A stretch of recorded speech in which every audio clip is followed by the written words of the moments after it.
This channel does not promote any violent, harmful, or illegal activities. All content provided by this channel is meant for an educational purpose only. শহরে আবারও police আক্রান্ত। মালঞ্চ cinema হলের সামনে গন্ডগোল থামাতে গিয়ে আক্রান্ত ট্রাফিক পুলিশের এক ইন্সপেক্টর, যার নাম জানা যাচ্ছে অমিত সাউ। গতকাল রাতে ডিউটির সময় গন্ডগোল দেখে গাড়ি থামিয়ে ঘটনাস্থলে যান সাউথ ট্রাফিক গার্ডের অতিরিক্ত অফিসার ইনচার্জ অমিত সাউ। হঠাৎ করে কেন পুলিশ এসেছে প্রশ্ন তুলে ইন্সপেক্টরকে বেধড়ক মারধরের অভিযোগ স্থানীয় বাসিন্দাদের বিরুদ্ধে। এসএসকেএম এর ট্রমা কেয়ার ইউনিটে চিকিৎসা হয় তাঁর। রিজেন্ট পার্ক থানায় অভিযোগ জানানো হয়েছে দুই গোষ্ঠীর সংঘর্ষের ঘটনায় ধরপাকড় চলছে। পুলিশ গন্ডগোলের পরিস্থিতি থেকে সামাল দিতে গেলে তাকে আক্রান্ত হতে হয়। দেখুন, পুলিশের উপর মানুষের ভরসা উঠে যাচ্ছে। পুলিশকে রাজনৈতিকভাবে ব্যবহার করার জন্য আমরা এই যে যেখানে যাই, সুকান্ত মজুমদার গাড়ি থেকে নামছে, ছবি তোলো, গাড়িতে উঠছে, ছবি তোলো, কোথায় কারো বাড়িতে গিয়ে প্রসাদ খাচ্ছে তার ছবি তোলো, পারলে বাথরুমে ঢুকে গিয়েও ছবি তুলতো। পুলিশের এখন এটাই কাজ যে বিজেপির নেতারা কোথায় যাচ্ছে তার ছবি তোলা, এ বাদে কোনো কাজ নেই। তো সেই পুলিশকে পাবলিক ভরসা করবে কী করে? পাবলিক সম্মান করছে। দেখুন, মহানাগরিক যদি এই প্রশ্ন তোলে তাহলে প্রথম বিষয়ে আসছে যে মহানাগরিক ফিরহাদ হাকিম সাহেব স্বয়ং রাজ্যের পুলিশ মন্ত্রীর উপর প্রশ্ন তুলে দিচ্ছে। তো পুলিশ মন্ত্রীটা কে? মমতা বন্দ্যোপাধ্যায়। যেরকম অপদার্থ পুলিশ মন্ত্রী রাখার দরকার নেই, সরিয়ে দিন। পুলিশের প্রতি বিশ্বাস নেই, অনাস্থা। কারণ পুলিশ চোরেদের, ধর্ষকদের, তোলাবাজদের প্রোটেক্ট করছে। ঘটনার পর ঘটনা, জঙ্গলরাজ চলছে, ফলত পুলিশকে দিয়ে আর কিছু হবে না। এর আগে পটাশপুরে দেখেছ, ধর্ষককে গ্রামের মহিলারা যে পিটিয়ে মেরে দিয়েছেন, বলেছেন পুলিশের হাতে তুলে দিলে ও বেঁচে যেত। গণতন্ত্রের পক্ষে বিপজ্জনক ঘটনা এবং বিপজ্জনক sign. At the same time police সম্পর্কে অসহিষ্ণুতা, কারণ এই পুলিশই রক্ষক যেখানে ভক্ষক হয়ে যায় বা ভক্ষকদের প্রশ্রয়দাতা হয়ে যায়, সেখানে ন্যাচারালি সেই পুলিশ সম্পর্কে মানুষের বিশ্বাস, আস্থা থাকে না। রাজ্যে পরিস্থিতি, শাসক দলের যারা বিরোধী তারা তো বিরোধিতা করবেন, এটা খুব স্বাভাবিক। কিন্তু মহানাগরিক, কলকাতা মহানাগরিক মেয়র, তিনি কি বলছেন? ফিরহাদ হাকিম কি বলছেন? শোনাবো আপনাদের। পুলিশকে বলবো, অ্যাক্ট নাও। ইন্টেলিজেন্স কোথায়, নেটওয়ার্ক কোথায়? পুলিশকে খুঁজে বার করতে হবে উদ্দেশ্য কি, কারা করেছে। প্রত্যেকটা অ্যারেস্ট আমি দেখছি যে বাইরের স্টেটের ক্রিমিনাল এখানে অ্যারেস্ট হচ্ছে। এত বাইরের ক্রিমিনাল আসছে কি করে? Where is the network? বারবার মুখ্যমন্ত্রী বলছেন বাইরের থেকে আর্মস আসছে, সে আর্মসটা না আসাতে তোমার ব্যবস্থা করতে হবে। তোমাকে তো আমি গিয়ে জিজ্ঞেস করবো না যে জল জমাটা কি করে বন্ধ করলাম, তা তুমিও করো।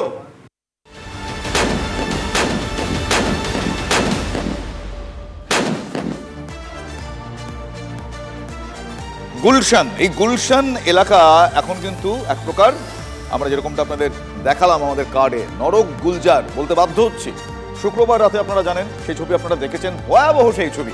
এই শহর কলকাতার বুকে, হ্যাঁ, শাসক দল মানে তৃণমূল কংগ্রেসের কাউন্সিলর সুশান্ত ঘোষ, তাকে একেবারে পয়েন্ট ব্ল্যাঙ্ক রেঞ্জ থেকে দুষ্কৃতী স্কুটি করে এসে গুলি চালায়। রোববার দুপুরে গুলি চালানোর চেষ্টা করে বলা ভালো, কারণ তিনি বরাত জোরে বেঁচে যান। বরাত জোরে শব্দটা খুব কনসিয়াসলি আমি ব্যবহার করলাম। রোববার দুপুরে এই হামলায় ব্যবহৃত অস্ত্রের খোঁজ পেয়েছে পুলিশ। নেতার বাড়ির পাশের খালের পাশেই ঝোপে তন্ন খোঁজ। কোথায় আগ্নেয়াস্ত্র ফেলে গিয়েছে দুষ্কৃতীরা, এখনো খোঁজ চলছে বলে জানতে পারা যাচ্ছে। আমার সহকর্মী সায়ন্ত এই মুহূর্তে রয়েছে। সায়ন্ত, এই যে খোঁজ চলছে ঝোপে এবং পুকুরে, আমরা সেই ছবি দর্শকদের দেখাচ্ছি। আমরা প্রথম সেই প্রতিক্রিয়া TV9 বাংলাতেই দেখেছিলেন দর্শকরা, যে প্রত্যক্ষদর্শী তিনি বলেছিলেন যে একজনকে তো তারা পাকড়াও করে ফেলেন, কিন্তু আরেকজন ওই স্কুটার নিয়ে পালিয়ে যাওয়ার সময় আগ্নেয়াস্ত্রটি পাশে কোথাও ফেলেছিল। সেই বিষয়টা খোঁজ চলছে, আমরা সেই ছবি দেখছি। কি আপডেট?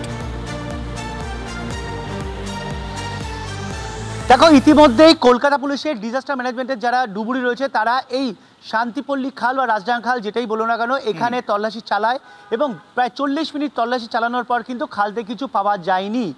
তারপর তারা ঠিক লাগোয়া যে জঙ্গল রয়েছে সেখানেও প্রায় 15 থেকে 20 মিনিট তারা তল্লাশি চালিয়েছে, সেখানেও পাওয়া গেল না।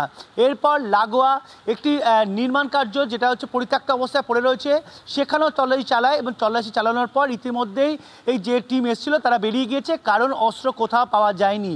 যদিও পুলিশের তরফে জানানো হয়েছে আজকে প্রাথমিকভাবে তারা তল্লাশি চালালো, কালকে স্লিপার ডগও আনতে পারেন এবং সেখানে এসে স্লিপার ডগ নিয়ে এসে তারা তল্লাশি চালাতে পারেন।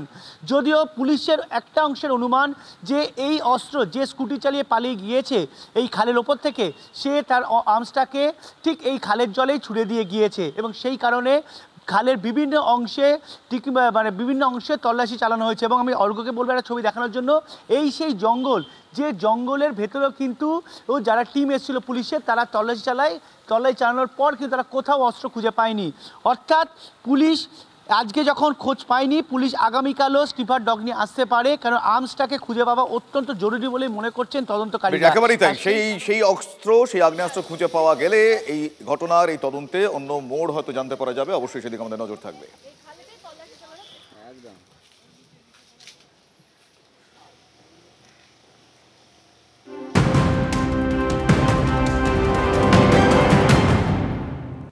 আসলে বিষয়টা শহর নয়, এ রাজ্যের বিভিন্ন প্রান্তে আইন শৃঙ্খলা পরিস্থিতির অবনতির ছবি দেখতে পাওয়া যাচ্ছে। ভর সন্ধ্যায় বাজার এলাকায় গলার নলি কেটে খুন। খড়গপুরের কলাইকুণ্ডার পড়াডিহা বাজারে এই ঘটনায় খুব স্বাভাবিকভাবে চাঞ্চল্য। মৃত উমাশঙ্কর মাহাতো পেশায় জমি ব্যবসায়ী বলে জানা যাচ্ছে। গতকাল রাতে রাস উৎসব চলাকালীন পড়াডিহা বাজারে একটি দোকানে বসেছিলেন তিনি, তখনই তিন দুষ্কৃতী এসে হামলা চালায় বলে অভিযোগ। পুলিশ গিয়ে রক্তাক্ত দেহ উদ্ধার করে হাসপাতালে নিয়ে গেলে চিকিৎসকরা মৃত বলে ঘোষণা করে। জমি বিবাদে খুন বলে মৃতের পরিবারের তরফ থেকে অভিযোগ করা হয়েছে। রাজু মাহাতো, মঙ্গল মাহাতো সহ আরও একজনের বিরুদ্ধে থানায় অভিযোগ দায়ের করা হয়েছে। দুষ্কৃতীদের খোঁজে পুলিশ তল্লাশি চালাচ্ছে। জমি সংক্রান্ত বিষয় নিয়ে, পারিবারিক জমি সংক্রান্ত বিষয় নিয়ে আমার দাদাকে ভজালে দিয়ে খুন করেছে। রাজু মাহাতো, হরিয়াতাড়া গ্রাম, ওর বাবার নাম রঞ্জিত মাহাতো। আরেকজনকে চিনি স্যার, তার নাম হচ্ছে মঙ্গল মাহাতো, ওনারও বাড়ি হরিয়াতাড়া। আমার দাদাই টোটাল পরিবারটাকে মেনটেন করতো। আমার দাদার একটা মেয়ে আছে 12-এ পড়ে। এখন সেটা আমাদের পরিবারটা টোটালি ছারখার হয়ে গেল। দোকানেই বসেছিল, তারপরে ভিতরে এসে ওরা মারামারি করে খুনই করে দিল। হ্যাঁ, একদম গলা কেটে, এখানে গলা কেটেছে, যেই মারুক দুষ্কৃতীরা ধরা পড়ুক এবং তার ফাঁসির সাজা হোক। মারা যদি কারোর সঙ্গে কিছু ছিল না ছিল, আমাদের এই রাজ চলাকালীন এইখানে মার্ডার করা অনেক খরচা করতো, আর অনেক আমাদের অভিষেকের বার্তা মমতা বন্দ্যোপাধ্যায়ের নির্দেশে বৈঠকের পরেও কি বীরভূমে তৃণমূলের কোর কমিটিতে অল ইজ ওয়েল সিচুয়েশন? একথা বলছি তার কারণ বোলপুরে গতকাল বৈঠকের পর বেসুরো খোদ তৃণমূল সাংসদ শতাব্দী রায় রামপুরহাটে দাঁড়িয়ে তার মন্তব্য, রামপুরহাটের থেকে খারাপ রেজাল্ট আর কোথাও হয়নি। আশিস বন্দ্যোপাধ্যায় অনেক সিনিয়র লিডার, এখানে কেন রেজাল্ট এত খারাপ হলো বুঝতে পারছি না। 2024 সালে বিধানসভা নির্বাচনে যদি এভাবে রেজাল্ট খারাপ হয় বা আমরা হেরে যাই, তাহলে এই কথাটাই আমাদের তাড়া করে বেড়াবে, স্ট্যাম্প পড়ে যাবে। এই মানুষগুলোর অক্ষমতার কারণেই আমরা এখানে রেজাল্ট ভালো করতে পারছি না, এমনটাই বলেছেন শতাব্দী রায়। রামপুরহাটের আশিসের মতন সিনিয়র লোক আছেন, এত সব এনার্জেটিক নেতারা আছেন, তারপরেও রামপুরহাটের রেজাল্টটা খারাপ হওয়া তো খারাপ লাগে।